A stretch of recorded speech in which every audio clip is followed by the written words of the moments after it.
que le deep web, de parler un peu du deep web, ça vaut mieux de parler un peu de l'histoire qui cache derrière la naissance de ce qu'on appelle le deep web. Oui, c'est l'histoire du deep web. Donc tout a commencé en 1990, donc au milieu de 1990.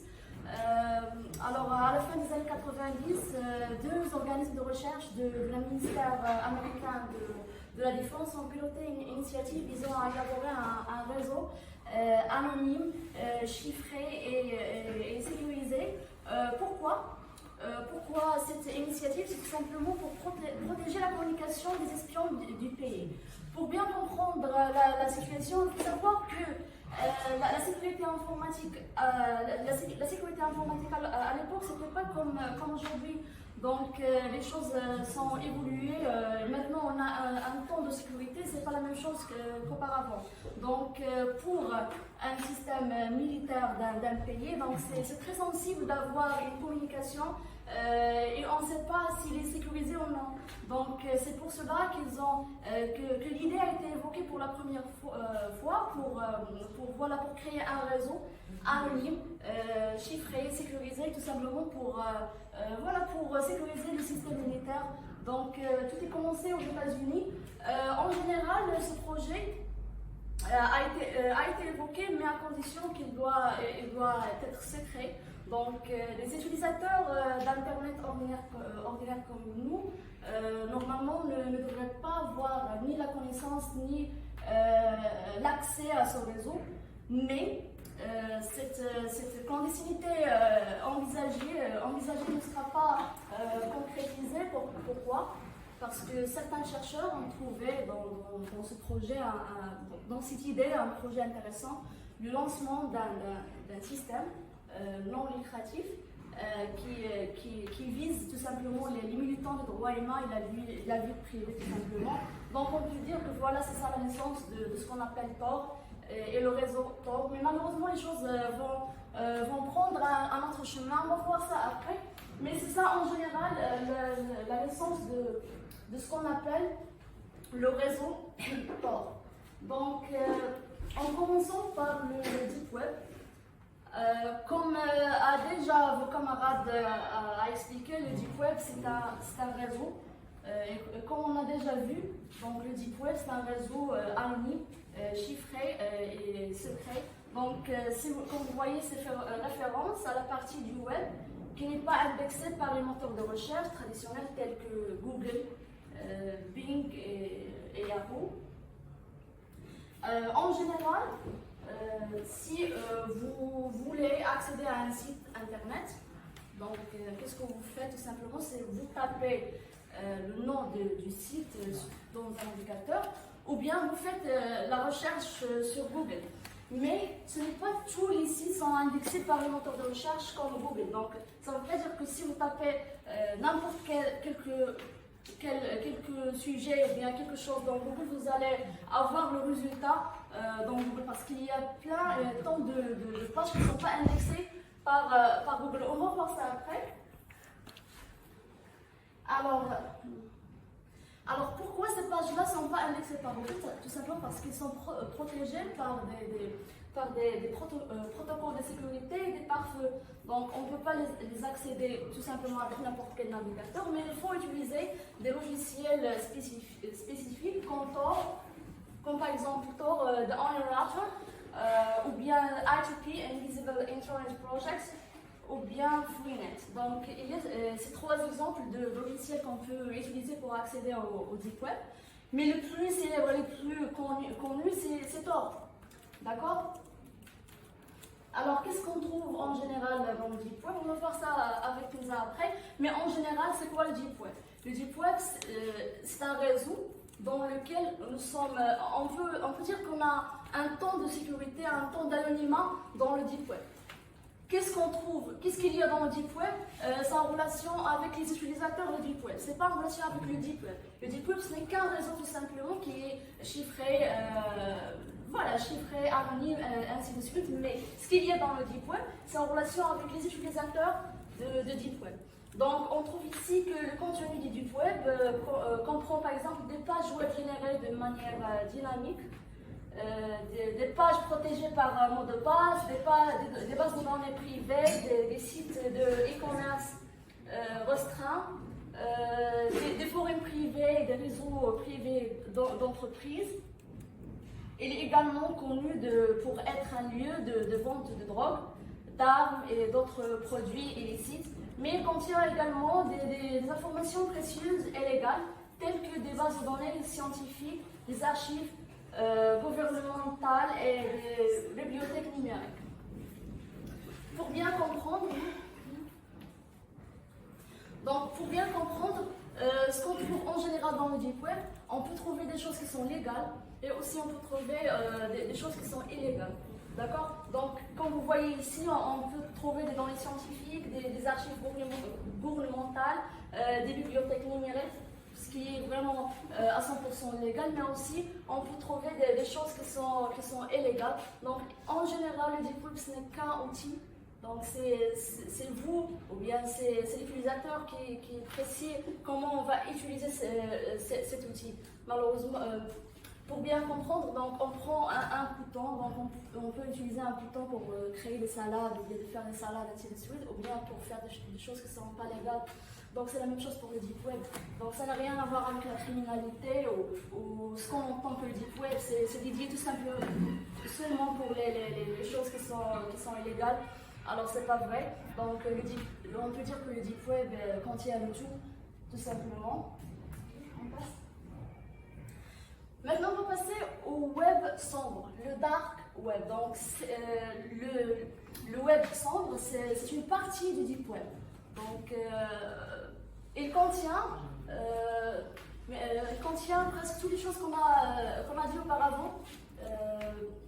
C'est la même chose que le deep web concernant qu'il n'est pas indexé, qu'il est chiffré, qu'il est anonyme, qu'on ne peut pas l'accéder tout simplement avec n'importe quel navigateur, qu'il faut avoir un tel ou tel logiciel pour accéder au dark web. Donc c'est la même chose, mais dans le dark web, on ne trouve que des choses illégales.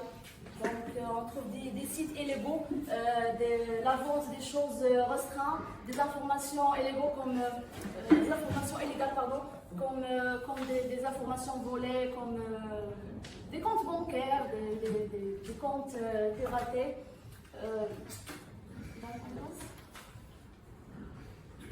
Alors ici, un exemple de ce qu'on peut trouver dans le dark web.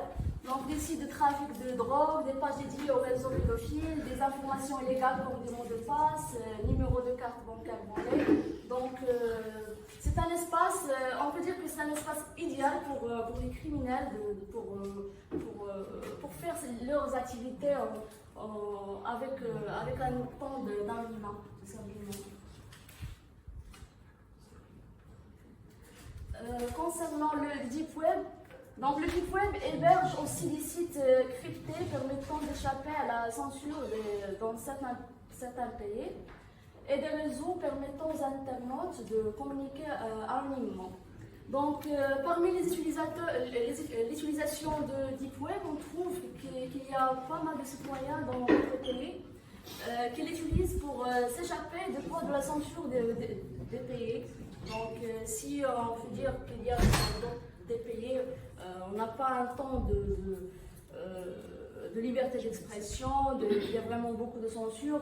Alors elle utilise le Deep Web pour se communiquer soit avec les journalistes, même les journalistes l'utilisent pour accéder à des informations sensibles, pour communiquer avec des gens qui ne peuvent pas parler comme ça. On passe.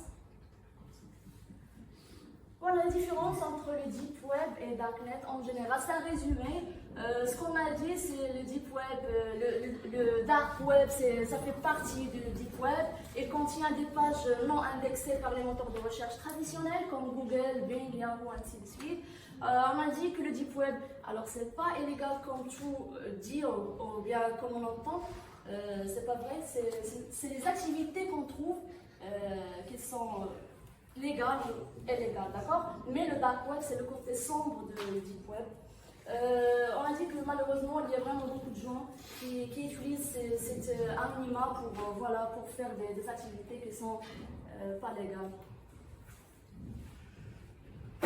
On a déjà parlé de Tor, le Donc, en général, on a dit que Tor est un réseau d'anonymat qui cache votre identité lorsque vous naviguez sur le web. Alors, c'est son objectif, en général, c'est cacher votre identité, qui êtes vous et où, voilà, votre localisation et votre identité. Donc, il chiffre ou bien il crypte tous les données envoyées depuis votre ordinateur afin que personne ne puisse voir qui vous êtes, où vous êtes. Donc, même lorsque vous êtes connecté à un site web, comme nous l'avons vu précédemment, Tor est un acronyme pour The Online Router. Les chiffres les plus récents suggèrent que Tor compte environ 2,5 millions d'utilisateurs quotidiens. Comment utiliser Tor? C'est tout simplement par l'installer. Donc vous pouvez l'installer sur Windows, Linux, il est disponible pour tous les systèmes d'exploitation, mais il est conseillé d'utiliser un système d'exploitation qui s'appelle Tails. Donc Tails, c'est un système d'exploitation portable qui protège contre la surveillance et la censure. Ou bien vous pouvez l'installer dans vos systèmes d'exploitation. Alors, quel est le rapport avec les oignons? Donc, comme vous voyez, le logo de Tor, c'est un oignon, d'accord? Donc, la plupart pensent qu'ils ont utilisé les oignons comme logo parce que ça représente quelque chose qui est pas bien, qui est dégoûtant, qui a une odeur qui est pas bien, d'accord? Donc, ça, c'est pas vrai. En général, que représente l'oignon? C'est les pelures de l'oignon. En général, oui, les pelures. Donc, si vous enlevez la première pelure, vous trouvez la deuxième. Après la deuxième, vous trouvez la troisième. Jusqu'à la fin, vous trouvez rien, tout simplement. Donc, ça représente tout simplement les couches de sécurité de Tor, oui. Donc, comme vous pouvez voir ici, tout est question de couches de protection. Les données, donc on parle tout simplement de couches de protection. Les données de votre ordinateur sont envoyées via une série de nœuds d'autres ordinateurs également appelés relais, gérés par des milliers de volontaires à travers le monde, constituant des couches de cryptage comme les couches d'un oignon.